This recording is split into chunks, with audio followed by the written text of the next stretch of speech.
자, 여러분. 자꾸 여러분이 문법을 외워서 해결하려고 하는 이유는 중학교 때 그렇게 공부를 했기 때문이고, 수학은 여러분이 선행도 하고 공부량도 많고 시중에 좋은 수업들도 많고 좋은 교재도 많고 커리큘럼도 되게 탄탄하다 보니까, 왜냐하면 학문 역사가 3,000년이 넘었어요. 3,000년이 뭐야, 수천 년, 수만 년 됐겠죠. 그러다 보니까 책이 아주 명확한 과목이에요. 그래서 여러분이 사실은 수학을 고등학교 때 올라와서 뭘 외워서 해결하려고 하는 학생들은 많이 없고, 그게 직관이든 논리든 풀이 과정이든 뭔가 생각을 해서 만들어 가려고 하는데, 이제 지금 제가 중3에서 고1 올라가는 친구들 수업을 쭉 하잖아요. 제 국어 수업을 듣는 친구들 중에는 많은 수가, 대다수는 아니죠, 많은 수가 국어 학원을 처음 다닌다, 자기는 암기 과목이 약하다, 이런 학생들이 꽤 있더라고요. 그러니까 여기서 모든 문제는 시작이라고 봐.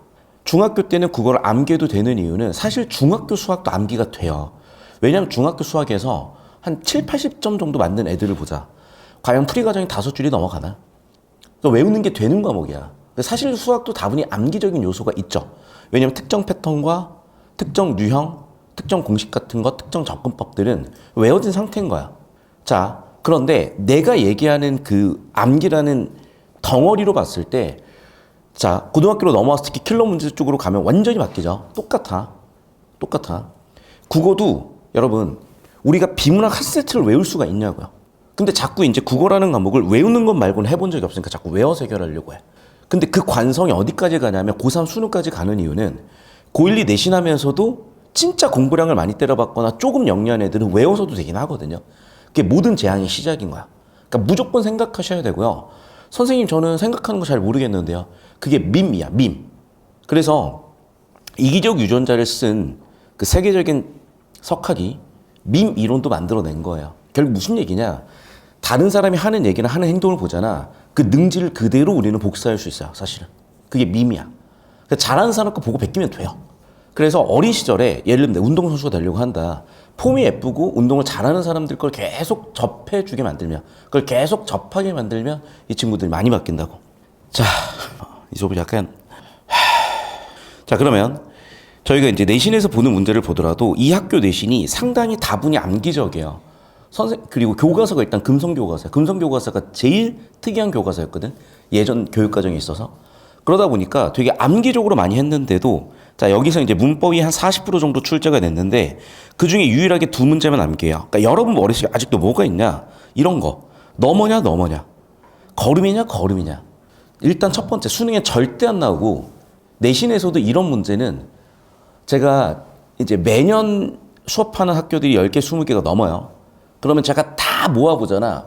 문법 문제가 한 200문제 정도 모일 거야. 그 중에 이런 문제는 정말 4%도 안 돼요. 4%? 되게 특이해. 4%? 200문제 중에 많아야 5문제. 그럼 생각을 해보자. 우리가 능지를 기르는 노력이나 이 꼬작 2문제 맞추려고 외우는 노력이나 비슷하거나 아니요. 오히려 생각 기르는 게 훨씬 빠르고 많은 문제를 풀 수 있는 효율적인 방법이라는 거야. 그래서 다시 한번 얘기하지만, 내신 시즌 때 공부 안 하는 애들도 있겠지만 대체적으로 공부했는데 왜 변별력이 생기냐면 방법 자체가 잘못됐다는 게 그 부분이에요. 자꾸 외우려고 든다는 거야. 자, 그럼 어떻게 해야 되는 거냐? 그래서 우리가 지금 이 킬러 수업을 듣는 거고요. 그래서 이 킬러 수업은 잘 들어야 돼. 요즘 여러 가지 사건 사고가 있었어요. 뭐 사교육 카르텔이니 해서 지금까지 수사를 하는 것 같은데, 결론부터 얘기하잖아. 자, 킬러 문제는 본 적 없는 문제여야 돼. 당연하죠. 왜? 특정 문제집이 똑같은 문제 나면 그것만큼 이슈가 되는 게 없으니까. 그러면 평가원에서 마지막으로 하는 일은 시중에 있는 모의고사 다 사다 놓고 겹치는 문제 다 쳐내요. 맞죠? 그러면 겹치는 문제 다 쳐냈기 때문에 본 적이 없는 문제가 나올 거 아니야. 무슨 말인지 되니? 그래서 결국 킬러 문제는 본 적 없는 문제여야 되는 거야. 그럼 처음 보는 문제인데 그걸 어떻게 외워서 풀게끔 설명을 하냐는 거지.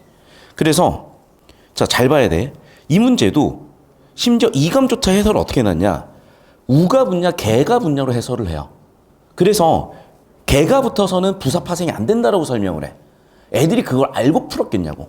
그러면 개가 붙든 우가 붙든 부사 파생이든 뭐든 알 바 없어, 애들은. 근데도 풀리게끔 설계가 됐고 그 풀리는 사고를 만들어줬잖아. 그걸 복습하라니까. 두 번째, 얘도 마찬가지예요. 자, 만큼은 조사면서 의존 명사야. 조사 붙여 쓰고 의존명사 띄어 쓰는 거 모르는 사람 아무도 없어. 근데 왜 붙여 쓰고 띄어 써야 돼? 시중 해설 봐요. 얘는 조사니까, 얘는 의존명사니까. 알겠다니까. 그래서 만큼은 조사야, 의존명사야. 개 같은 설명을 해요. 왜? 지들도 모르니까. 간단하잖아. 띄어쓰는 이유는 뭐야? 의미 관계가 분리돼 있으니까. 즉 수식 관계니까요. 수식 관계가 아니면 조사율 확률이 생겨서 붙였을 확률이 생기지. 근데 수식 관계면 100% 띄어쓰죠. 그게 바로 뭐야? 니은이야. 그 100% 띄어쓰는 애를 따로 분류하는 이 힘을 기르셨어야 돼. 왜? 결국에는 문제 정답은 하나고 가장 다른 애 하나 골라내셔야 되는 거야. 이거는 문학에도 쓰이는 기술이고 독서에도 쓰이는 기술이라고 제가 수업 시간 중간중간 다 엮어드렸어요. 자, 그러면 여기로 넘어가서 자, 이런 건 이제 우리가 기출문제 분석하다 보면은 부딪히는 문제라 그랬죠. 옛날에는 7종성 규칙이 음절 끝소리 규칙이라고 봐서 가, 평파열음화와 나, 자음근 단수나를 음절 끝소리 규칙으로 봐버렸다. 그래서 20학년도 9월 평가원에 누가 봐도 출제 오류가 담겨 있었는데 어차피 그걸 출제 오류라고 지적할 수 있는 사람들은 사실상 한 식구거든요. 저 포함. 그러다 보니까 그 누구도 공론화시키지 못했을 뿐인데 이게 공부하면서 여러분 계속 헷갈리게 만들 수 있으니 이 5개념이 일단 정리하고 가자가 첫 번째였고 두 번째는 제가 2016년에 커리큘럼을 꼬여서 졸업학기 때 제가 대학교 2학년 과정에 있었던 문법 교육론 수업을 들었었고 그때 구봉관 교수님이 오답 이의제기 딱 들어왔을 때 이거를 수업 시간에 설명을 해주셨던 게 그거라 그랬어. 그래서 이제 1번 선지에 얘가 왜 평파열음화가 먼저 적용되지 않느냐, 왜 바로 축약이 돼야 되느냐에 대한 설명도 저번 시간에 드렸죠. 그걸 이제 현행 교과서에서는 휴지라는 개념으로 들어와 있어요. 발음을 하는 과정에 끊고 한번 호흡이 끊어지는 그 지점을 휴지라고 설명하는 개념으로 들어와 있다고. 근데 이 시절에는 안 들어와 있잖아. 근데 어떻게 풀 건데? 얘기했잖아요. 1,4학년도 기출을 보면 절음법칙과 연음법칙을 구분시켜 놓고 절음법칙을 쓰는 이유는 발음의 정확성, 실질 형태소. 연음법칙을 쓰는 이유는 형식 형태소, 발음의 편의성. 즉 의미가 주어 있으면 발음의 편의성을 살린다. 의미가 차 있으면 발음의 정확성을 높인다. 따라서 얘는 왜 바로 축약이 돼버려?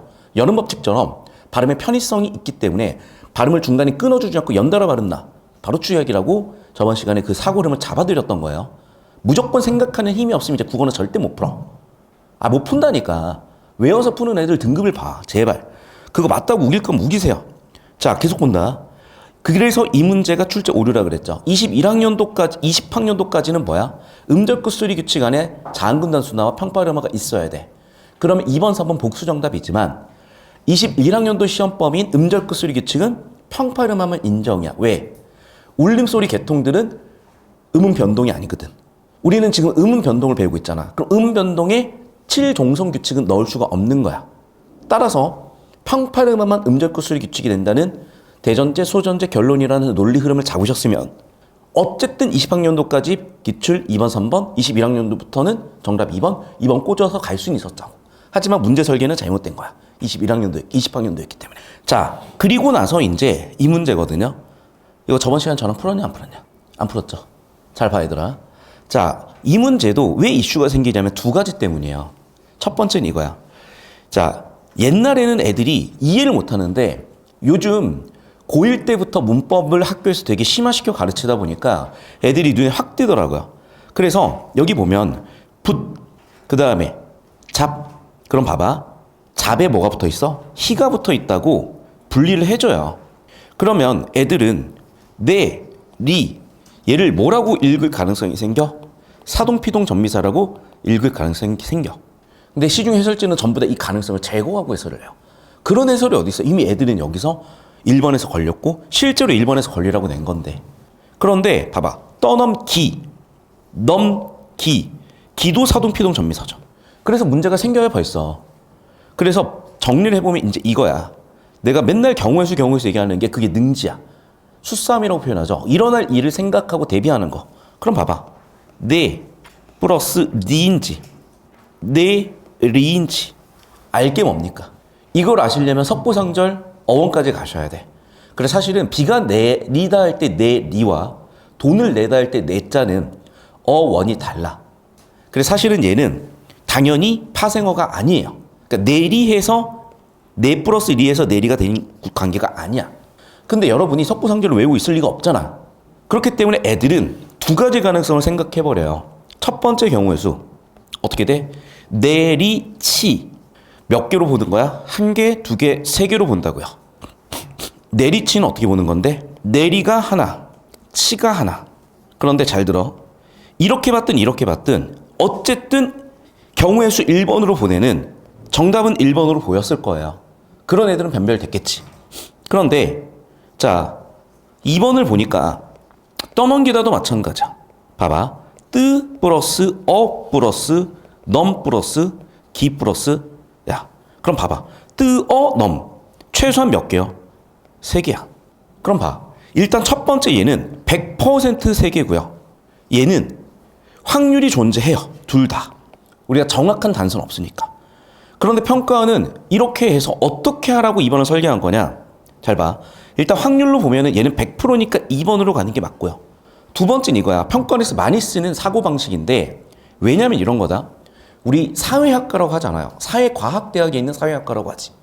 사회과학. 즉 모든 근대학문은 과학적이어야 돼. 과학이 뭐니? 과학이 뭐예요? 공식에서 적용하는 건가? 그거는 얘들아 중세시대야. 연역법은 중세라고. 거기에 덧붙은 게 귀납 근대야. 귀납이 뭐야? 사례 연구를 통해서 원리 원칙 발견하는 거죠. 그래서 정규분포상에서 여기를 가르칠 때는 야 맞춤법을 지켜라라고 가르치는 거야. 그런데 여기까지 올 친구들을 위해서는 맞춤법이 왜 만들어졌는지를 보라는 거야. 수업해보지 실제로 반응이 극명하게 갈려요. 애들아 생각해서 이렇게 만들어지는 거 귀닫는 애들이 있어요. 결과는 뻔하지 않니? 근응지면? 나는 그게 안타까워서 어떻게든 여기로 올려주려고 하는데 어쩌겠어요. 본인 선택이 그건 존중인데. 근데 그건 존중받을 행동이 아니야. 왠 줄 알아?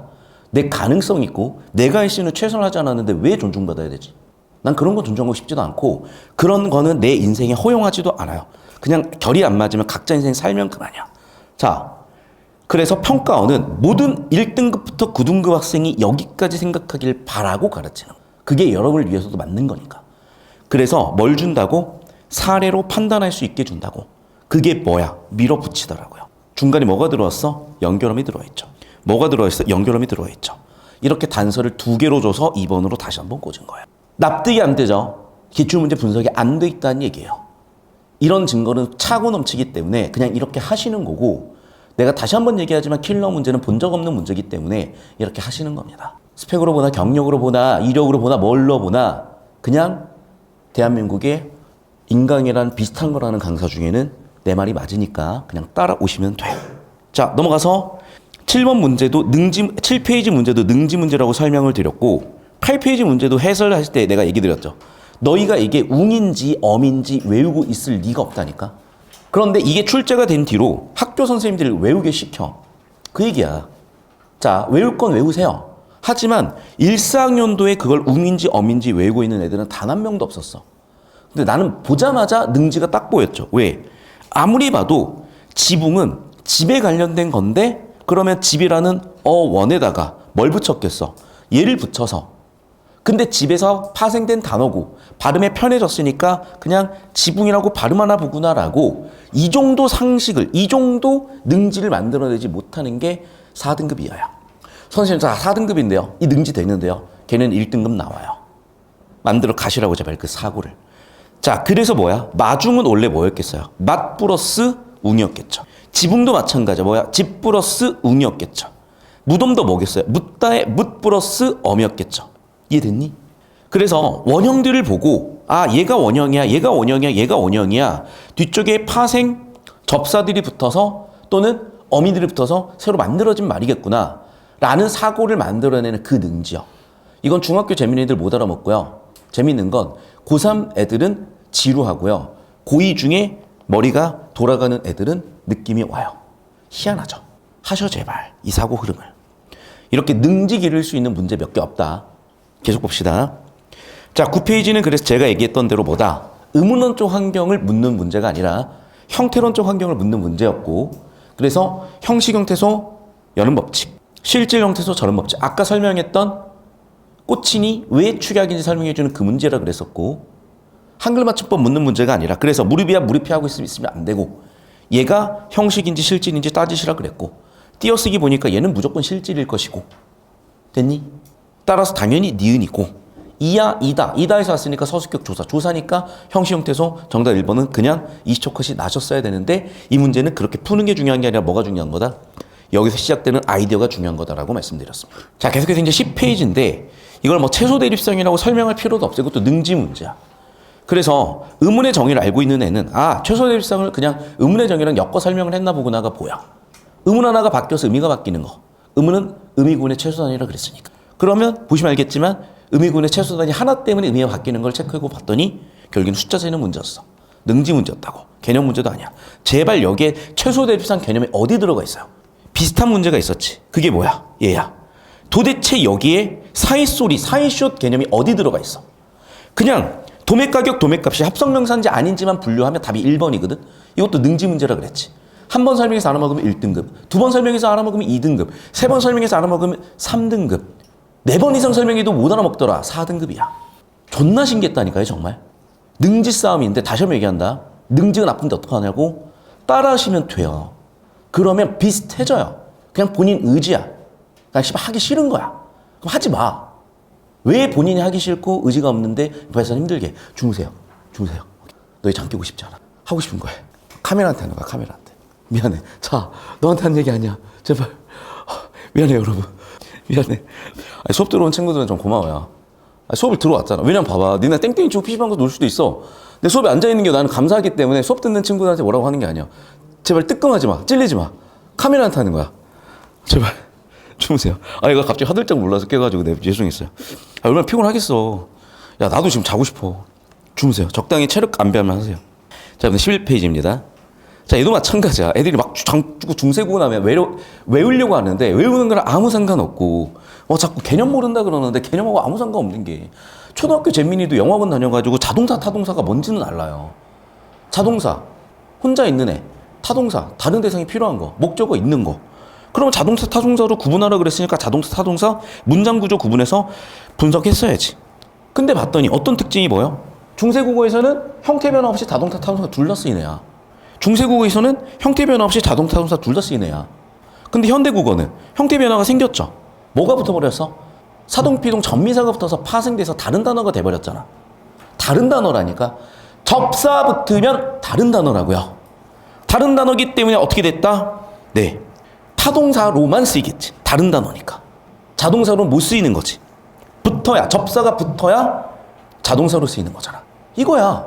그냥 이거라는 거야. 근데 본인이 어렵게 생각하고 본인이 어렵게 배워서 본인이 어렵게 풀면서 왜 자꾸 우겨요? 선생님 왜 이렇게 풀리냐고 간단하거라니까. 중세국어를 가르친 이유가 뭐야? 조상의 진짜 개같은 소리는 그만하고 모르면 그냥 닥치라니까.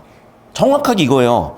중세국어 교수학습 목표는 현대국어의 비논리적인 문법 현상을 설명하기 위한 단서야.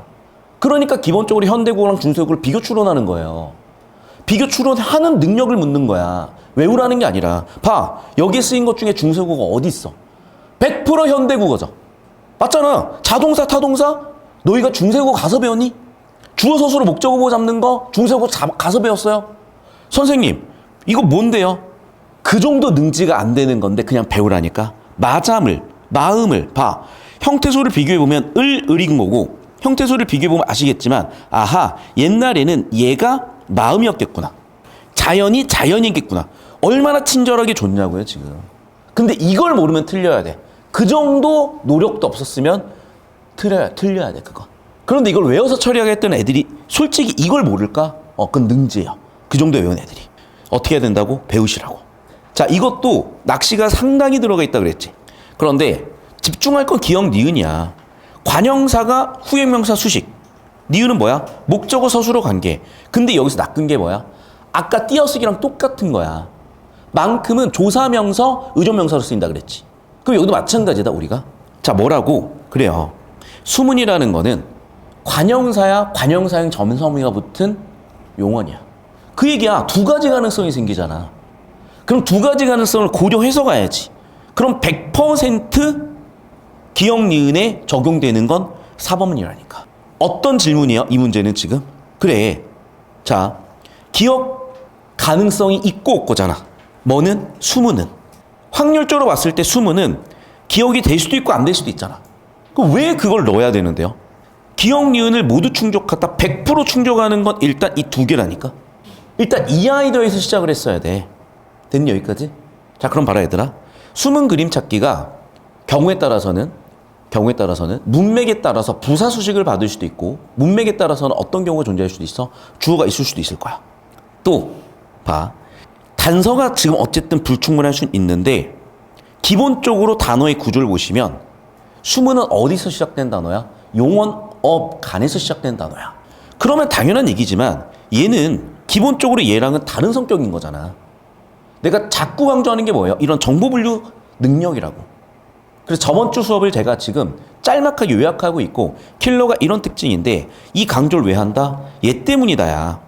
자, 작년 6평 난리 났고 만점자 233명이고 A어 지문도 어제 수업 들었던 친구들은 아마 다음 주에 트라이를 한번 해볼 건데 그 미쳤던 A어 지문들도 뚫은 문법 오답률 1, 엄매 선택자 오답률 1등 문제가 문법 첫 문제였고 얘를 보자마자 머릿속에 왜 담화가 떠오르질 못하는지 담화의 1번 요소 화자, 담화의 2번 요소 청자만 분류해도 답에 상당히 근접하는데 왜 그걸 못하고 있는지 간단하다니까.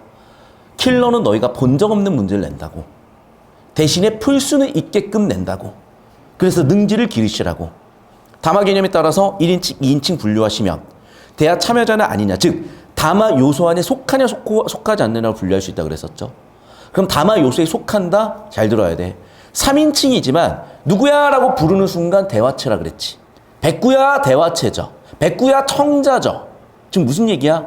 부르는 순간 얘는 2인칭이라니까. 호칭어는 2인칭이에요. 이해됐나? 따르면 지칭어는 3인칭일 거야. 담화 참여자가 아니야. 그러면 답이 딱 나오는데 이거를 능지가 안 뚫려 있으니까 못 푸는 거야. 이거 유튜브에 다 풀고 있어요. 안 보는 건 본인 몫이야. 자, 계속 갔습니다. 여러분이 잘 푸셨겠지만 속도 문제도 있다는 거예요. 자, 용언의 활용인데 기본적으로 불규칙 활용과 규칙 활용이야. 불규칙 활용은 두 종류야. 어감 불규칙이냐 어미 불규칙이냐.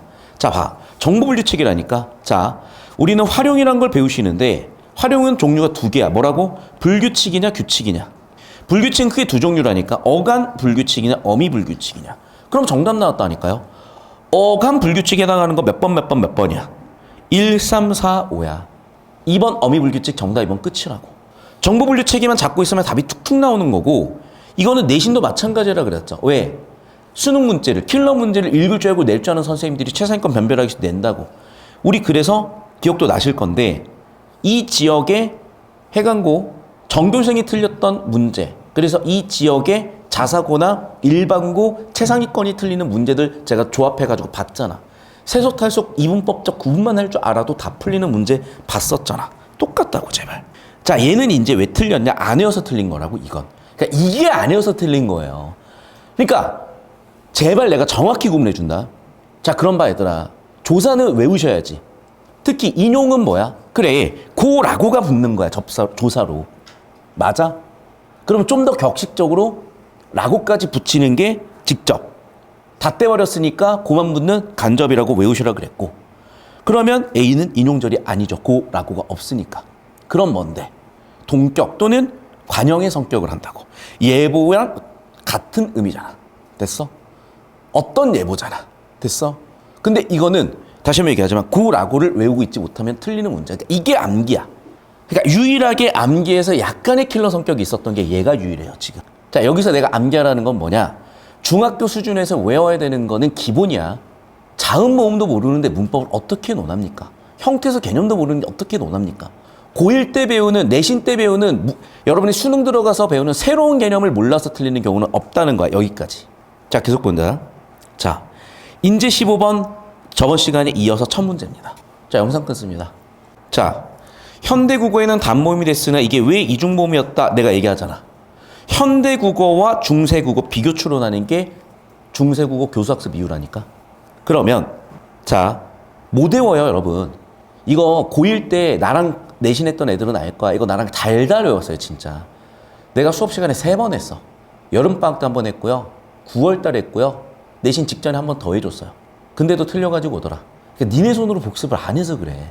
자, 다시. 그건 그렇다 치고 여기에서 이중모음이었던 근거는 봤더니 자, 의문론적 환경 자음이 왔을 때 뭐가 붙었어? 이라가 붙었고 이라가 붙었는데 집이라는 모르겠지. 그러니까 비교 추론해야 돼. 집을 집이까지 쓴 거고 초성 이응 응가가 없으니까 이라고 써준 거야. 이 추론을 해야 돼. 그 다음에 이 계열이 왔을 때는 반복되니까 생략을 했겠죠. 그래서 이렇게 왔죠. 그럼 봐. 이 모음 계열이 왔는지 확인해야지. 이 모음 계열이 얘와 얘가 왔죠. 그 밖에 모음의 계열은 어떻게 왔어? 얘가 왔대요. 그래서 얘고 얘다인데 보시면 알겠지만 뭐야? 전차죠. 전차. 곡도죠. 됐니? 이 차이를 정확히 구분하셨어야 되고, 그래서 정리해보면 다시 한번. 자, 이 라가 붙어 있는 거고, 이 라가 붙어 있는 거죠. 여기도, 아니야, 여기 아니야. 생략 라가 붙어 있고, 생략 라가 붙어 있는 거고, 라가 붙어 있는데, 자, 얘가 좀 헷갈린다, 얘들아. 얘가. 왜냐면 봐봐. 얘 형태를 봐버리면 결국에는 뭐야? 얘랑 그 밖에 몸하고 형태가 똑같아져 버리니까. 자, 어쨌든 이제 보세요. 이제라, 아래라. 자, 가의 기억에서처럼 나의 이제와 아래가 어떤 형태래. 근데 봐. 그냥 논리적으로 추론하세요, 얘들아. 자, 얘를 근거로 이중보험이었다는 거잖아. 됐니? 자, 그럼 이제 판단을 하셔야 돼. 여기 들어올 것들을.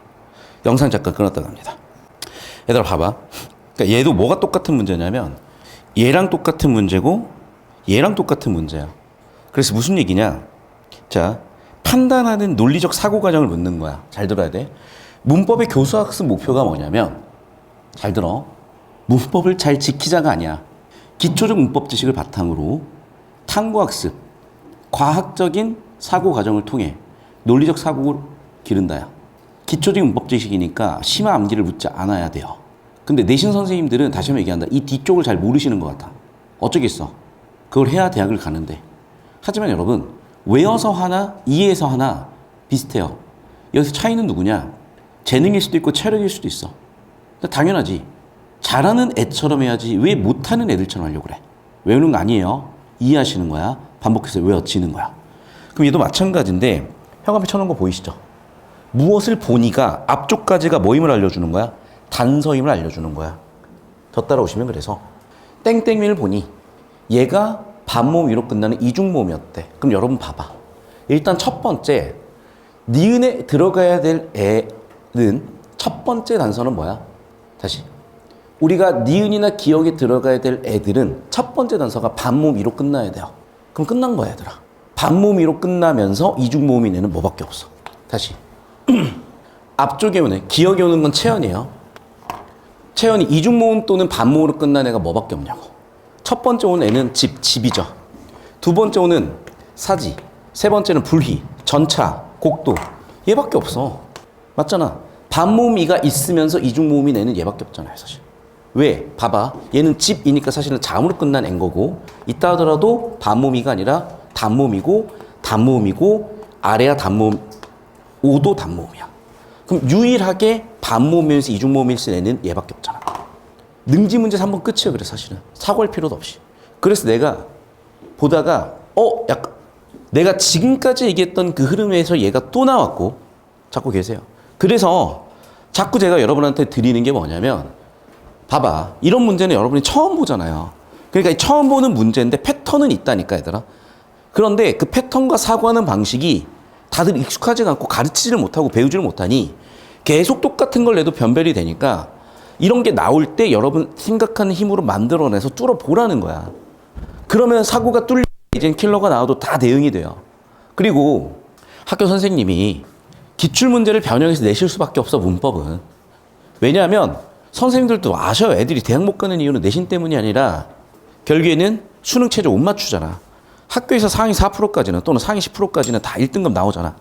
그래서 결국에는 문법 좋은 문제들은 다 평가원 기출문제들이고 변형해서 내실 수밖에 없고, 그럼 저걸 외워서 풀든 이해해서 풀든 둘 중 하나 하셔야 되는데 외우지도 않아. 막상 보면.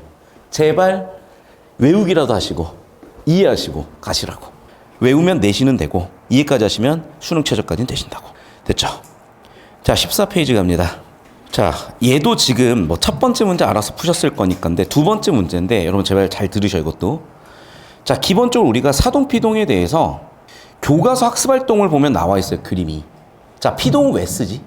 뭘 강조하는 거죠? 객체 강조 표현이라고 배웠잖아. 두 번째는 뭐지? 주어가 불확실할 때요. 또는 주어를 의도적으로 숨기고 싶을 때야. 행동의 주체를 의도적으로 숨기고 싶어. 행동의 주체가 불확실해. 객체강조 표현 다 똑같은 얘기야. 그래서 그림으로 있는 게 보일 거야, 여러분. 자, 사동은 봐봐. 주동은 뭐야? 행위 주체를 강조하는 거고, 사동은 뭐야? 좀 더 시야가 넓은 거야. 그러니까 예를 들면 누가 뭔가를 하고 있어. 이건 주동이야. 근데 얘가 사실은 누가 시켜서 하고 있는 거야. 좀 더 크게 본 거죠. 이게 사동이야. 이해됐니? 자, 마찬가지다. 예를 들면 얘가 얘를 때렸어. 그런데 봐. 이렇게 뜯어서 보면 이게 피동이야. 맞죠? 주어가 안 보이잖아. 주어가 숨겨졌잖아. 주어가 불확실하잖아. 객체가 강조돼 있잖아. 그래서 교과서 보면 이 그림이 있다고요. 자, 이렇게 정리하셔야 되고, 두 번째 정리는 뭐냐면 문장 구조야, 얘들아. 그러니까 기본적으로 여러분 사동, 피동 둘 다 목적어에 대한 생각을 하셔야 돼. 그럼 봐라. 객체 강조 표현이라는 건 객체가 뭐가 됐어? 주어가 됐죠. 그럼 당연히 원래 목적어였던 애가 주어가 됐으니까 목적어가 없을 확률이 매우 높죠. 매우 높다 그랬어. 무조건 없진 않아. 근데 목적어 없을 확률이 매우 높다고. 그러면 피동은 뭐일 확률이 높아? 자동사일 확률이 높다니까요. 그래서 필기하시고, 니은은 그래서 뭐여야 돼? 목적 없는 자동사일 확률이 높으니까 니은 목적어 있으니까 안 돼요. 니은 목적어 있으니까 안 돼요. 자, 3번하고 4번이에요. 목적어 있으니까 얘도 안 될 확률이 높다고. 그럼 판단을 하셔도 몇 번 중에 판단하는 거야? 그렇지. 목적어가 니은에 없었던 3번, 4번 가지고 판단을 하시는 거야. 왜냐면 여기서 뜻으로 판단하든 개 하다, 시키다 같은 보조용어를 갖다 붙이든 시간이 꽤 걸리거든요. 그런데 기본적으로 공식이 이렇게 잡힌 학생들은 이런 기술적인 걸 이용할 수가 있는데, 자, 그래서 얘기를 하는 거야. 너희가 개념을 배운다고 해도 보면 이런 개념은 또 놓치고 열심히 외워요. 쓸데없는 걸 외우고 있어. 왜? 시중에 내신 문제집들이나 내신 내용들이 업데이트가 안 돼. 너무 느려요, 사실은. 그래서 일단 정리하시고, 즉 목적어 의무로 피동사동의, 즉 피동의 확률을 구할 수가 있고, 목적어가 없어야 피동 확률이 높고, 따라서 사동, 피동 구분하는 문제는 일단은 목적어 서술어 구조를 본 다음에 목적어 없으면 피동 확률이 높으니까 걔를 좁히고 봐야지, 이런 기술적인 거 좀 드리고 싶었던 거야. 실제로 정확성도 높아지겠죠. 실수가 줄어들 거니까. 됐죠? 필기 잘 해가셔야 돼. 자, 그 다음에 얘인데, 얘는 내가 왜 기억나냐면 지금도 기억나. 2019년이잖아. 내가 2018년까지 대치해서 약간 고액과 위주로 하다가 2019년부터 수학 1타 강사 자녀를 가르친 다음에 선생님이 많이 혼내셔가지고 이제 대치 명인 단과를 출강하기 시작했던 시절에 부산에 처음 내려왔던 그때, 지금 얘가 부산 의대를 갔어요. 얘가 전교 1, 2등 하던 애였는데 뒤로 갈수록 수능이 안 나오기 시작을 하는 거야. 근데 결정적 이유가 사실 이런 것 때문인데, 결국 이 친구는 재수 3수까지 해서 갔어요. 재수했나 3수했나. 결국 시대인재에서 가더라. 왜 그러냐면 그 시절 내신은 완전 내신이에요. 그러니까 그 시절 내신 완전 내신으로 해서 생긴 문제인 거거든. 자, 이거 얘들아. 자, 여러분 19번의 1번 선지는 맞니 틀리니? 이 노란색 형광펜 근거에서 보잖아. 19번의 1번 선지는 맞아 틀려요. 맞죠? 왜? 현대국어에서의 에서가 주격조사로 쓰일 때 에서 앞에 공간 집단 나타내는 명사가 오고 유적명사는 올 수 없다. 그럴 것 같죠? 1번 선지 보니까. 그래서 내용 일치를 했던 애들이 1번을 그냥 넘어가 버린 거야. 그 몇 번 얘기하잖아요. 자, 선생님 저 카메라 저 따라올까요? 여기 끝으로 저쪽으로 잡아주시면 됩니다. 자, 수능 유형 변화가 쭉 있어요. 자, 제발 다시 한번 당부 말씀드리지만 문법 기준으로 1, 3학년도까지는 쓰레기통 갖다 버리세요. 이때는 어법 문제지 문법 문제가 아니야. 제발 이때 것 좀 들고 오지 마. 자, 1, 4학년도부터인데 그 중에 1, 7 전후에서 한번 호흡이 바뀌어요. 그게 뭐냐면 독서 통합형이야. 근데 몇 번 얘기했죠, 제가. 근데 자, 60문제 중에 2문제, 그것도 어법으로 문법 지식을 못 물었어요. 그럼 문법학자들은 미치는 거예요. 그래서 드디어 이름이 국어 영역으로, 언어 영역에서 국어 영역으로 바뀌면서, 아직도 언어 영역이라고 하시는데 도대체 드릴 말씀이 없고, 이제 국어 영역으로 바뀌면서 이제 드디어 문법이라는 게 나오기 시작을 했는데, 그때는 문과, 이과 A형, B형으로 쪼개서 채용을 냈는데 5문제 내지 6문제가 출제가 됐죠. 그리고 이게 지금까지 약 5문제 정도가 계속 출제되는 걸로 나와 있는데, 여기서 그나마도 2문제를 독서에서 뺏어가면 문법 교수님들은 뭐 어떻게 하시라고. 그래서 독서 통합형은 기본적으로 어떤 유형이냐면 문법 유형이라니까. 그래서 기본적으로 첫 번째 접근법은 뭐냐면 문법 개념 가지고 적용하시는 거예요. 뭐 하라고? 문법 개념 적용하라고. 우리 저번 주 마지막 수업이 뭐였니? 중세국어. 두 번째 문제 보시면 표 처리가 돼 있어서 1단락 주제 15세기, 2단락 주제 17세기. 표를 더 들여다보니까 1단락 주제에 받침에 비읍이 오냐 시옷이 오냐, 즉 비읍 불규칙, 시옷 불규칙이 원래는 규칙이었던 거죠. 왜 불규칙이 생겼다? 전부 다 중세국어가 범인이다. 순경은 비읍이 소실되면서 비읍으로 가기도 하고 소실되기도 하고 반몸으로 오기도 하고, 반치음이 소실되면서 시옷으로 가기도 하고 소실되기도 하고. 됐니? 그 내용 디테일하게 왔다 갔다 하셨으면 그 지문은 사실 트레이닝 됐으면 1분 30초 것이야. 자, 똑같다 얘도. 독서 통합형의 기본은 문법 개념 적용을 한 뒤에, 그런데 교과서에서 배우지 않은 개념이 지문에 있다고 판단이 되면 그때 지문에서 확인 독해하시되 매우 드물게 독서 구조를 잡으라는 주문이 있을 수가 있어. 이 지문이 그래. 그래서 지금 대부분 제 독서 수업을 병행했던 학생들이나 병행하고 있는 학생들이잖아. 자, 여기 있는 독서 구조도 그립니다. 그래서 영상 끊고요. 독서 통합형입니다. 킬러 문제고 17학년도 이후에 출제되기 시작을 해서 이제는 좀 확립이 된 유형이고, 자, 크게 세 가지 유형이 있어요. 첫 번째는 개념만으로 비벼서 풀리는 유형. 두 번째는 문제에서 개념을 털고 나서 지문에서 확인 독해야 되는 유형. 세 번째는 지문에 있는 아예 새로운 내용들을 가지고 독서 구조 처리해야 되는 유형이야. 근데 여러분, 여기서 시간 단축을 하거나 정확성을 높이는 방법은 여기랑 여기서 승부를 보는 거예요. 어차피 풀던 독서 방식이 아니라. 그러니까 이건 다 그렇게 하시고 계실 거고 해 갈 거니까 먼저 이것부터 할 거 하나 더. 그냥 내용 확인하는 도리도리로 풀고 계시다면 제발 이거 좀 쓰시라고. 평가안에서 하는 얘기고 교과서에 있는 얘기고 출제 매뉴얼에 있는 얘기니까. 자, 그러면 자, 얘를 문제 푸는데 필요한 정보를 가지고 구조 처리를 하잖아. 1단락은 항상 뭐 하는 단락이라 그랬죠? 주제를 세팅하는 단락이에요. 주제는 두 개가 나옵니다. 그래서 얘는 2, 3단락 한 덩어리, 그리고 4, 5단락 한 덩어리야. 그럼 당연한 얘기지만 첫 번째 문제를 예를 가지고 설계를 했고요. 두 번째 문제를 예를 가지고 설계를 하는데 사실은 이 정보가 없어도 문제 답이 나와서, 즉 몇 단계에서 문제가 나온 거야? 1단계 개념 적용 단계에서 문제가 나온 거야. 그래서 내가 구조를 그냥 안 그린 거야. 하지만 여러분은 그리시고 문제풀이에 필요한 풀이 과정을 써놓으세요. 여기까지 되셨니? 자, 하나 더 얘기한다. 이게 왜 이렇게 설계된 거냐면 기본적으로 얘는 뭐니까? 문법이니까. 다시 이쪽으로 와요. 자, 그래서 기본적으로 문법이니까 개념 적용으로 풀려야 돼. 그래서 이게 두 번째 문제로 풀려요, 바로. 그리고 이제 지문 확인하고 독서 구조 잡아야 되는데 여기서 4단락, 5단락의 정보가 답으로 만들어졌기 때문에 이제 여기에서 2단락, 3단락을 가지고 문항 설계를 해야 될 거 아니야. 맞습니까? 근데 여기서 내가 되게 중요하게 얘기하는 게 또 나오지. 중세국어를 왜 가르치고 배운다고? 평가원 피셜. 현대국어의 비논리적인 현상을 설명하기 위해서. 히토 좀 끄자. 자, 그럼 봐. 여기에서 왜 현대국어에서는 어디에는 애를 쓰고 어디에서는 애서를 쓰냐는 거죠. 그래서 현대국어를 통시적으로 연구를 해봤더니, 다시 현대국어를 같은 시간대만 놓고 공시에 연구를 했을 거 아니야, 옛날에는. 이유는 정보가 없어, 중세국어에 대해서. 그런데 최근이 되면서 중세국어 연구가 될 수 있는 문헌들이 많이 발견이 됐어요. 그리고 논문 검색 사이트가 2010년 전후에서 엄청 바뀌었어. 그 전까지는 연구가 안 되던 게 연구가 확 되기 시작을 해. 그러면서 통시적, 역사적 연구를 했어요. 그랬더니 설명이 되기 시작을 하더라는 거야. 그래서 중세국어는 왜 배우는 거냐? 꼭 현대국어와의 비교초를 하기 위해서 배우는 거예요. 그래서 중세국어를 근거로 현대국어를 설명을 합니다. 자, 보시면 알겠지만 어디다가 애를 쓸 거고 어디다 애서를 쓸 거냐에서 2단락, 3단락에서 얘기하죠. 현대국어에서 애, 애서 둘 다 장소인데 하나는 지점에 하나는 공간이야. 여기서 마찬가지다. 능지가 떨어진 애들은 그냥 읽어요. 아니, 읽지도 못하지. 자, 근데 봐, 얘들아. 배우셨죠? 뭘 배우셨어? 중1 때 수학에서 배우셨잖아. 중1 수학 도형에서 뭘 배우셨지? 점, 선, 면을 배우셨고 입체를 배우셨죠. 됐니? 자, 미적분을 배웠으면 점적분하면 선이 나오고 선적분하면 면이 나오고 면적분하면 입체 나와. 우리 때는 이걸 다 배웠어. 그래서 우리는 회전체 적분까지 배웠어요. 이과 기준. 됐니? 그럼 봐라. 지금 이러한 정보 분류 기준을 가지고 보셨어야 된다는 얘기야. 자, 여기까지 못 가져도 상관은 없어. 벌써 관심이 없으니까. 킬러 수업이 아닌 거죠. 애는 지점, 애서는 공간.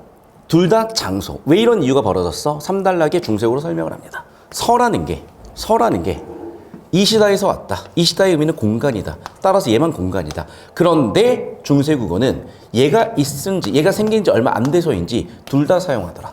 첫 번째 문제 정답 끝이야. 저 따라오세요. 몇 번 끝이니? 몇 번 끝이에요? 1번 끝. 됐어. 자, 왜 표출해야 되는지 설명을 드릴게요. 1단락 보세요. 초반부에 뭐로 도입했어? 예시로 도입했죠. 예시로 주제 세팅입니다. 그리고 나서 질문 1과 질문 2로 주제 세팅을 하죠. 그래서 자, 에와 에서의 쓰임이 다른 이유를 첫 번째 주제 T1으로, 두 번째 에서를 주격조사로 T2로 됐죠. 그래서 정리하시면 T2 가지고 두 번째 문제, T1 가지고 첫 번째 문제를 만드셨다고. 자, 여러분 이렇게 거침없이 쭉쭉 가는 게 여러분 수학에서 수월하게 푸시는 문제가 이 느낌으로 풀리는 것처럼 그것도 마찬가지가 된다니까. 자, 근데 봐. 18번 풀기 전에, 자, 우리가 쭉쭉 풀어나가기 전에 이 독서 통합형은 어떻게 가라? 자, 먼저 18번을 보는 거야. 문제를 보는 거야. 근데 내가 중세국어의 애 앞에 명사가 뭘일지 어떻게 할 거야? 넘어가세요, 그냥. 그런데 얘는 풀 수가 있지. 왜? 그 지역에서 누가 봐도 부사어야. 공려가석이 주어 발견되었다 서술어야. 근데 여기에서 어떤 친구들은 이런 질문을 하더라고. 선생님, 이 문장 구조 분석이 이해가 안 됩니다. 내가 이해가 안 돼서 들어봤더니 얘 질문은 이거였던 것 같아. 되다 아니다에 서술어에 뭐가 필요하니? 보어죠. 그럼 봐봐. 여기 보어는 뭐야 사실은? 발견이 되다야. 됐니? 그런데 이렇게 쓰이면 여러분 당연히 보어랑 서술어 관계지만 지금 어떻게 쓰였어? 발견되다로 쓰였지. 맞니? 이렇게 붙어 쓰이면 둘 중 하나야. 경우의 수는. 1번 뭐야? 어감, 어미. 2번 뭐야? 접사야. 접사겠죠 당연히. 발견이 어간은 아닐 거니. 됐니? 그럼 결국 얘는 뭐야? 서술어라니까. 그럼 얘는 뭐야? 주어라니까. 주어가 있는데 왜 부사가 또 있겠어요? 아니, 왜 주어가 또 있겠어요? 그러니까 사실 끝나야 돼. 여기까지 이해됐어? 그러면 정답 1번 끝이에요. 공간을 의미하는 그 지역의 주격 조사가 아니라 뭐가 쓰인 거야? 부사격 조사가 쓰인 거야. 정답 1번 끝이라고. 이걸 왜 헤매고 있어? 30초 만에 얘 정답 끝이야. 자, 그리고 이제 앞쪽으로 옵니다. 1단락 20초면 구조 처리 끝이야. 2단락 왔어. 에와 에서의 차이를 보자. 첫 번째, 모두 장소된다. 그런데 에는 점, 에서는 정보가 더 붙어 있으니까 선, 공간까지 의미가 확대됐겠지. 그러면 서가 문제라는 추론도 하셔야 되는 거고, 정보 분류 기준이 잡히셨어야 되죠. 왜? 공통점과 차이점이 있으니까. 자, 즉 다음에 똑같은 말 반복이야. 이렇듯 봐. 왜 차이가 생긴 거야? 기인한다. 중세국어에서 왔다. 중세국어, 현대국어를 설명하는 논리적 근거다. 이게 중세국어를 배우는 이유다. 목소리를 이제 제가 좀 크게 낼게요. 3단락. 중세국어에서 부사격 조사는 어떻게 여기에 플러스 이시다 같이 이셔가 결합된 애들이 있었대. 즉 이시다는 어떤 의미였대? 공간이란 의미였대. 따라서 뭐야? 이시다가 붙으면 공간이래. 그런데 이렇게 새로운 형태가 만들어졌다 하지라도 어떻게 둘 다 쓰이는 경우도 있었대. 모두 쓰이고 있었대. 그럼 봐. 줄글로 우다다 쏟아진 애를 내용을 지어야 되겠니? 저 따라와요. 이의 구조도 그리는데 30초면 되니까 이렇게 하셨어야 되겠니? 선생님 30초가 안 걸리고 30분이 걸리는데요. 그게 실력이라니까. 그게.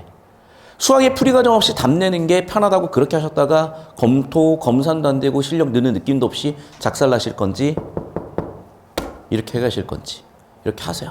3번 하는 거야. 니네 손으로 되든 안 되든. 한 문장이라도 요약해. 한문 난다. 두 번째 어떻게 하시라고? 제 걸로 필기. 세 번째 2개 비교해서 교정. 3단계로 하셔. 이렇게 저랑 문학이든 독서든 뭐든 30지문 하고 나면 못 깨우칠 수가 없어. 근데 일단 첫 번째, 수업 시간에 필기를 안 하고요. 두 번째, 뇌를 안 쓰고요. 세 번째, 과제는 더더욱 안 해요. 하지만 제가 이렇게 하다 보면 어느 순간 잼민이들도 성장을 하며 하더라고. 하세요. 하실 수 있어요. 자, 그래서 이제 다 꾸릴 건데 저는 풀이 과정을 위한 구조들을 그렸으니까 4, 5단락을 생략한 이유가 있죠. 첫 번째, 정답 1번으로 1, 2단락에서 끝났고 2, 3단락에서 끝났고 그리고 얘는 지문 1급표로 정보가 끝났고 따라서 순서는 이렇게 된다. 18번, 이거는 지문에서 와야지. 10초 판단. 19번, 1번 선지, 구조 분석 30초. 40초 만에 1번 정답 끝. 구조 처리하는데 30초. 구조도 그리는데 30초. 기로도 2분 안에 모든 문제 정답 끝. 됐습니까? 넘어갑시다. 자, 그 다음 18페이지인데 여기도 필살기부터, 궁극기부터 제가 딱 보여드릴게요. 자, 먼저 얘를 딱 봤어. 모르겠죠? 기억, 니은, 디귿을 보니까 자, 기억은 뭐야?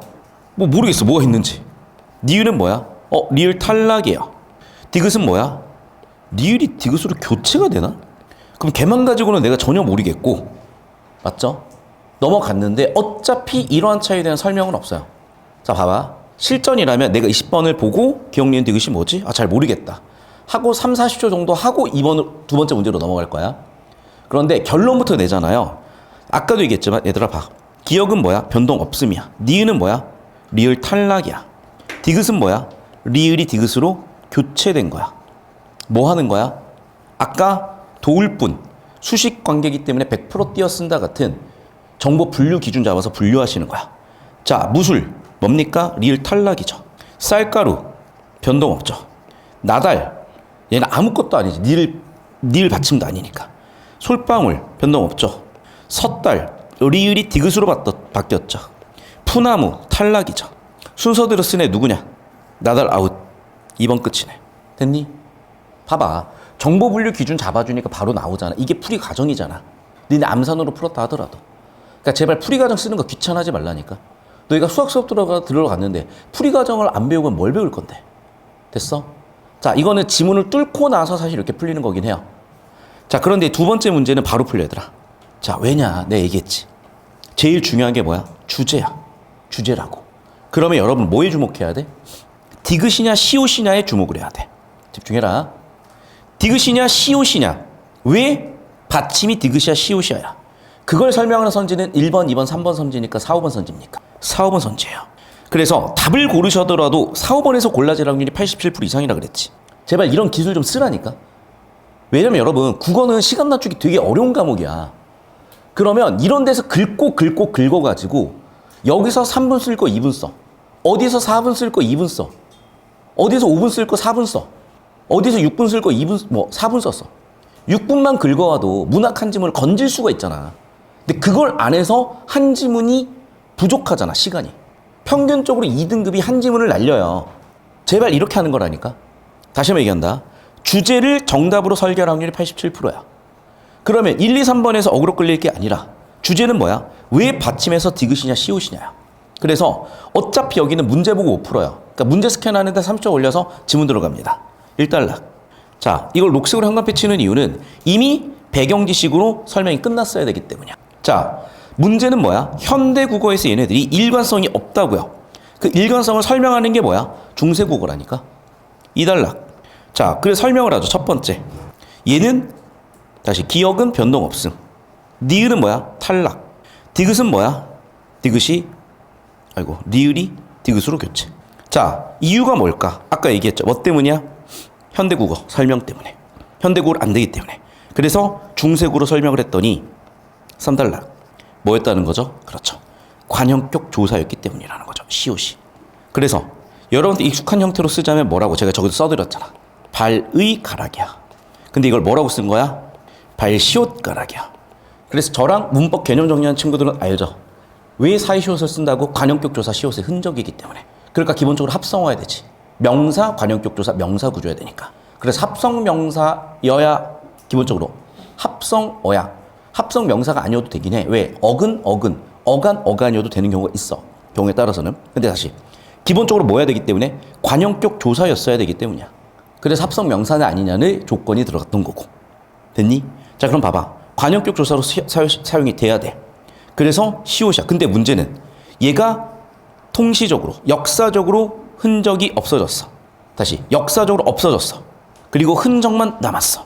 그러다 보니 시옷을 표기하진 않는데 의식엔 있으니까 원래 된소리 되는 환경이 아닌데 된소리가 됐죠. 됐니?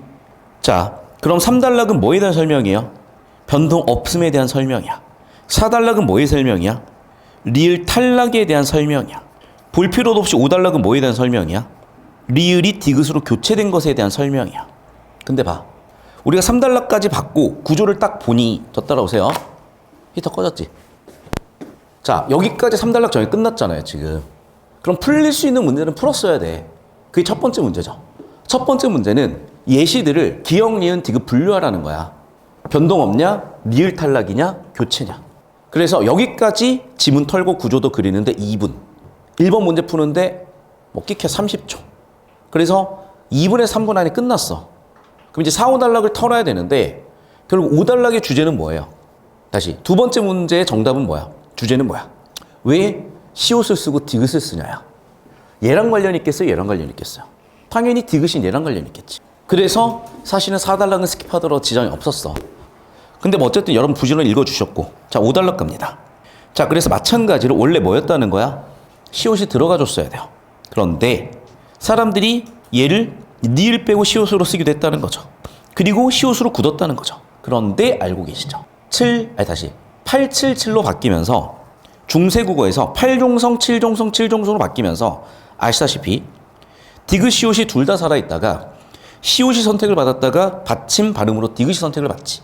그러니까 사람들이 원래는 원형은 시옷인데 발음을 디귿으로 하니까 뭐로 쓰기로 한 거야? 디귿으로 쓰기로 된 거예요. 문제는 원형을 밝혀 적어야 되는 상황에 발음대로 써버렸잖아.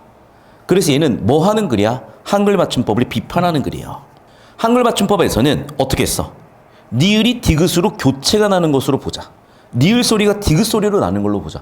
그런 설명과 규칙이 어디 있어요?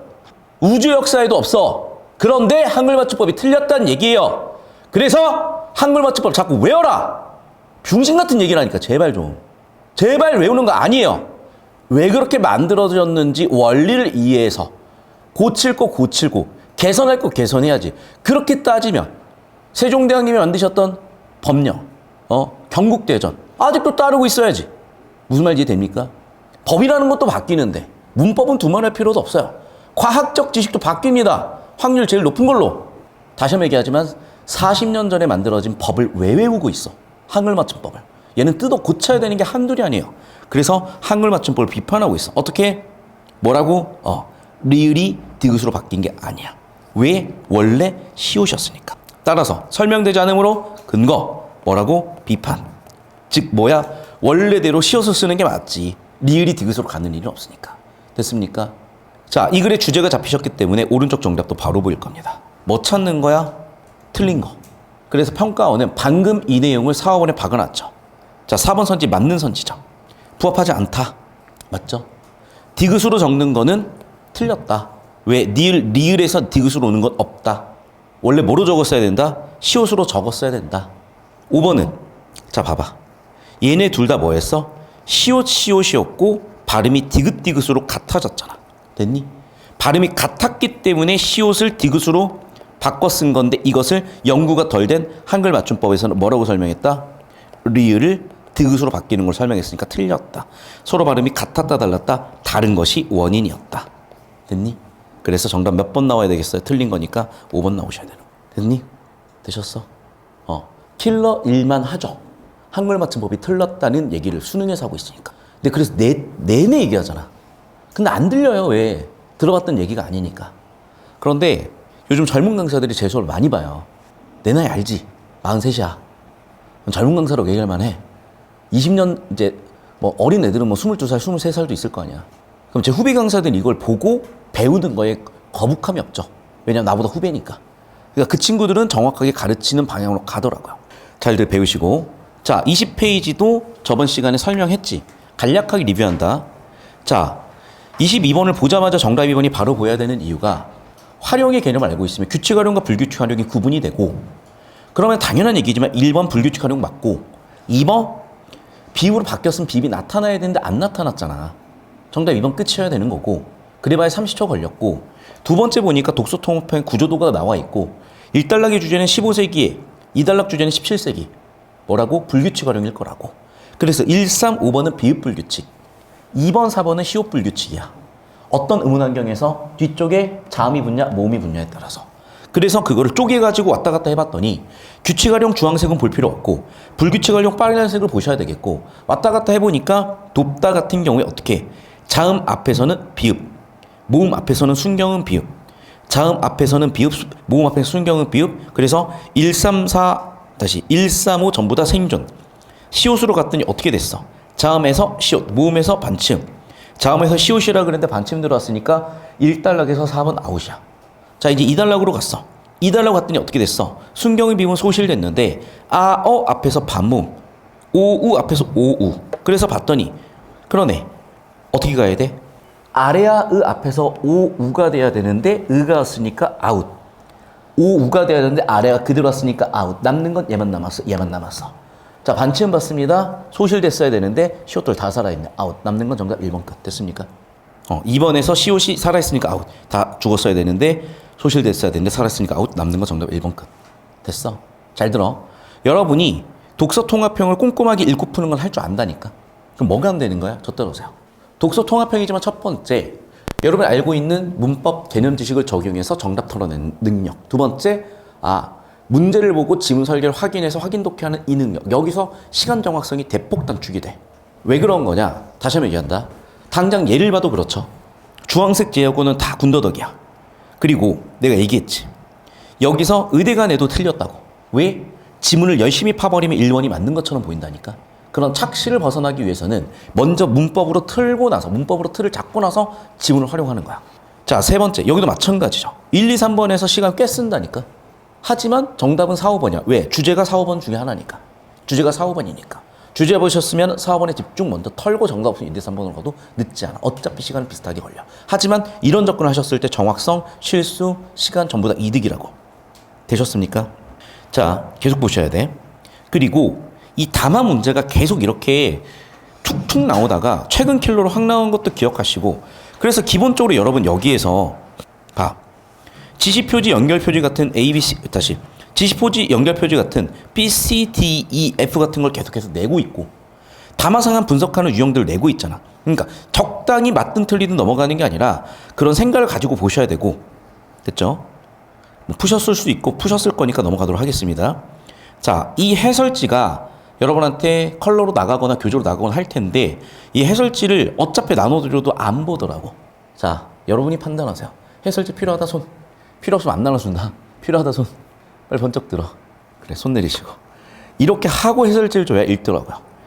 여러분 이거 쓰는데 진짜 장난 아니야. 한 페이지 쓰는데 보통 30분에서 1시간 걸려요. 근데 그냥 내 아쉬운 소리 한마디만 할게. 나 원래 힘들다는 이런 얘기 안 하잖아. 근데 여러분 교재 쓸 때요. 예를 들면 이래. 근데 교재 한 권 쓰는데 보통 40시간 정도가 걸리더라. 그럼 여러분 단순하게 이렇게 생각할 수 있죠. 하루에 8시간씩 40시간 쓰면 되겠네. 절대 그렇게 안 써져요. 하루에 8시간 쓰잖아. 한 달 넘어도 못 쓰더라. 대부분의 교재는요. 제가 하루 날 새서 쓴 거예요. 24시간 날 새고 16시간 쓰고, 그래서 건강이 급격히 악화됐어요. 특히 코로나 때 그렇게 교재를 쭉쭉 써냈거든. 제 목숨 걸고 쓴 교재들은 사실은 해설들은. 제발 꼼꼼히 읽어봐 주세요. 자, 많은 해설지들이 있으니까 제발 활용들 잘 해주시고, 됐죠? 자, 그리고 원래 우리가 받는 저희 문법 데스밸리 교재는 이렇게 개념이 있고 문제풀이가 있는데, 이 수업은 킬러 수업이기 때문에 개념을 따로 제공해드리지 않고 문제풀이만 할 거고, 아마 제 수업을 들었던 학생들은 이 문법 교재를 이미 받았을 건데, 필요하신 학생은 요청하시면 이 해설지, 이 문법 있는 파트들도 정리해서 드릴 건데, 오늘 준비가 안 되면 다음 주 마지막 수업 때 가져가시면 되겠고, 자, 다음 주 과제는 여기 있는 모든 기출문제를 풀어오시는 거고, 최근 3개년인가 5개년 교육청 문제를 수록한 문제를 나눠드릴 테니까 푸실 수 있을 만큼 다음 주까지 문제를 많이 풀어와서 안 풀리는 문제들 전부 질문 받아드릴 테니 다음 주에 문법 최대한 풀어오셔서 질문하시고, 하루에 2시간 정도만 푸세요. 많아도 뭐 한두 시간 정도만 주변을 풀어오시면 되고, 선생님 할 게 많은데요. 그건 알아서 하시면 되겠고, 그게 아니라 좀 자율적으로 공부하는 친구들은 문제를 풀어올 수 있을 거니까 그렇게 해오시면 되겠어. 자, 그리고 이제 받으신 교재는 최근 킬러라고 할 수 있는 유형들 뒤쪽에 모아놓은 것들은 이제 이어서 170페이지 쪽으로 막 갔을 겁니다. 그래서 167페이지 독서 통합형을 지금 이어서 보고 있습니다. 됐죠, 여기까지? 그래서 167페이지 아까 풀어봤던 거고, 168페이지 보도록 할게요. 자, 얘도 마찬가지거든? 얘도 지문부터 지지고 볶아 쓰면 안 돼. 뭐부터 봤어야 돼? 문제부터 보셨어야 돼요. 그래서 문제부터 봅시다. 자, 쪼개보라는 거지. 그럼 일단 직관적으로 딱 쪼개볼게. 나들 이에서 쪼개겠죠. 눈, 웃에서 쫓는 애들이 어딨어? 눈에서 쪼개죠. 드높에서 쪼개는 애들이 없습니까? 높이다니까 드에서 쪼개겠죠. 집집이 모르겠으면 놀이에서 쪼개야 되겠지. 1번. 직접 구성 요소. 나들이. 나들다에서 이가 붙어서 파생된 건가? 합성인가? 파생 같은데? 애매하면 넘어가요. 판단 근거가 지문도 안 받고 확실히 없으면. 왜? 그럴 수 있으니까. 2번. B. 직접 구성 요소 중 하나가 파생어래. 그렇죠. 웃다 웃음에서 명사 파생 전미사니까. 그러면 봐봐. 눈 플러스 웃음이니까 합성어 맞네. 됐니? 정답 2번 끝났네요. 그러면 이렇게 가시라고. 독서 통합형. 그럼 기로도 30초야. 됐죠? 우리가 루틴하게 봤던 너무나 편하게 했었던 고1 내신 평이한 수준이야. 이 정도면. 자, 그 다음 봐. 분석해보자. 자, 그럼 봐. 윗글의 관점인데 여러분, 기본적으로 문장 구조 분석은 크게 뭐야? 주어부 서술부야. 영어 문법에서 맨날 했잖아. 주어부 서술부 쪼개보라고. 자, 근데 확신이 없으면 지문 들어가서 확신하고 가야지. 내 말이 그 말이야. 왜 쓸데없이 심화된 개념은 다 외우고 있으면서 주어부 서술부를 쪼개서 봐야 되는 기초 개념을 놓치고 계시냐는 거죠. 수능은 철저하게 코어한 개념부터 적용하는 겁니다. 그리고 내신 심화 개념은 진짜 깡그리 무시하세요. 오히려 방해됩니다. 쓸데없어요. 그럼 봐. 1번. 주어, 지인은 목소리가 곱다겠죠. 자, 2번. 잘 들어. 소포가 도착했다. 고 들었다. 어디서 끊어야 될까? 모르겠으면 3번부터 보자. 주어는 동수죠. 4번도 모르겠어. 그래서 내가 팁을 줬지. 문장 단위에서 뭔가 막히면 해결 방법은 서술어부터 잡는 거야. 됐어? 자, 그럼 봐. 곱다지. 근데 봐. 지가 고운 거야? 목소리가 고운 거야? 목소리가 고운 거니까 묶어서 뭐가 안겨 있어? 서술절이 안겨 있는 거야. 그러니까 서술절이 특이해서 어려울 수가 있는 거야. 그래서 지희는 목소리가 곱다. 주어 서술어 서술절이 안겨 있죠. 잘 들어. 2번 선지는 보자. 서술어가 두 개죠. 들었다가 있고 도착했다가 있는데 얘들아 봐봐. 도착했다는 소포가 도착했다야. 의미를 어디서 끊어줘야 돼? 여기서 끊어야지. 소포가 도착했다지 의미는. 그래서 정답 2번이야 얘들아. 자, 동수가 서술어 뭐야? 주었다죠. 서술어는 뭐야? 밝혀졌다야. 무엇이? 이것이. 자, 그럼 그 안에 안긴 문장은 뭐야? 그가 익명의 기부자야. 뭐가 명언이야? 말이 명언이지. 됐어? 정답 2번 보였죠 그러면. 문장 구조 분석만 해도 답 나왔다고. 얘는 형태수 분석만 해도 답 나왔다고. 1분 컷이에요. 연습된 애들은. 됐니? 그런데 문제풀이를 하더라도 이런 킬러 유형들을 주제를 잡아서 확립을 해놓으면 이런 회로가 하나 뚫려 있으니까 이런 경향들이 보이더라도 뚫고 나가는데 그게 안 잡히면 힘들어진다고. 잡히셨다고. 됐습니까? 여기까지? 정리 끝. 자, 넘어갑시다.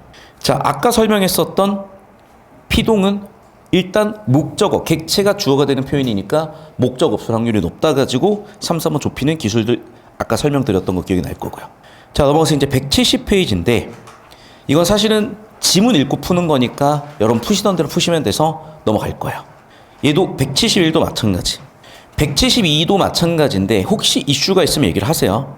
그래서 나머지들은 여러분이 나름대로 쭉쭉 풀어가실 수 있을 것 같아서 제가 과제로 남겨드릴 거고 좀 쭉쭉 풀어오시고, 자, 그리고 수업 시간에 한 것들도 보일 거니까 그런 것들을 다시 한번 복습하면서 정리하시면 독서 통합형은 끝나.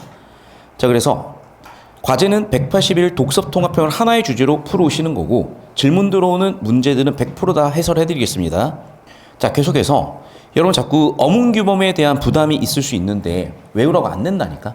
그럼 내는 건 뭐냐면 여기 있는 게 어문규범 문제 전부야. 해설도 다 써놨고 절대로 못 풀 문제가 없어요. 그냥 풀어보시면 끝나니까 그냥 풀어보십시오. 어려운 거 전혀 없습니다. 킬러 문제라고 볼 수가 없어.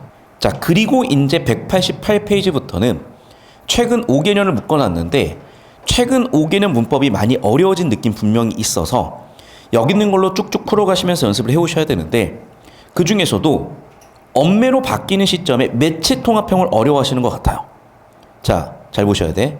그래서 21학년도까지는 매체 통합형이 아니다가 22학년도부터 매체 통합형이거든요. 자, 그럼 잘 봐야 돼. 22학년도부터 매체 통합형인데 그래서 이렇게 하자. 자, 여기 206페이지부터 22학년도 매체 통합형이 나와요. 뭐 해야 돼? 실전 연습하셔야지. 자, 그런데 잘 들어. 지금 예비 고1 올라가는 친구들은 또 바뀔 거야. 그러니까 예비 고1 올라가는 친구들은 그냥 문법 문제만 못 가서 푸시고 그런데 지금 매체가 어쨌든 들어왔잖아요. 그래서 고1 내신에 매체가 들어올 수가 있어. 예비 고1들은. 자, 반면에 지금 고2 올라가는 친구들이 이 수업을 듣고 있잖아. 고2 올라가는 친구들은요. 이 매체 통합형. 고2에서 안 물어볼 거야. 넘기셔도 돼. 그리고 모의고사도 고2들은 5문제 화법, 작문, 문법으로 나오니까 얘가 안 보일 거야. 그런데 여러분이 고3 돼서 엄매 선택을 하신다. 그럼 얘는 무조건 연습해야 되는 거잖아. 자, 나는 엄매 선택이 확실하다. 확실시 된다. 손 번쩍. 자, 그럼 그 친구들은 여기를 실전 연습하셔야 돼요. 오케이? 그럼 봐봐. 산술적으로 계산하자. 11문제를 다시 45문제 중에 11문제를 80분을 배분한다면 몇 정도 시간을 줘야 되니? 자, 열추 계산해 보시면 여러분 아마 19분 정도 나오실 건데 문제는 여러분 엄매다 19분 쓰면은 이미 걔는 시간 부족이야. 일단 마킹하는 시간도 빼줘야 될 거고 그다음에 독세 시간도 많이 잡아먹을 거고 그래서 평소 편하실 때는 11문제 15분 컷을 내셔야 되고요. 맥시멈 20분이야. 그 해가 매우 어려웠다는 전제하에. 그래서 11문제 15분 컷 느낌을 가지고 평소 연습하셔야 돼. 아시겠어? 매차 선택자는 그래서 어떻게 15분 세미 모의고사로 얘를 푸는 연습을 하셔야 돼. 206페이지부터 어디까지? 네, 211까지 그리고 뒤에 이어지는 것들 모두.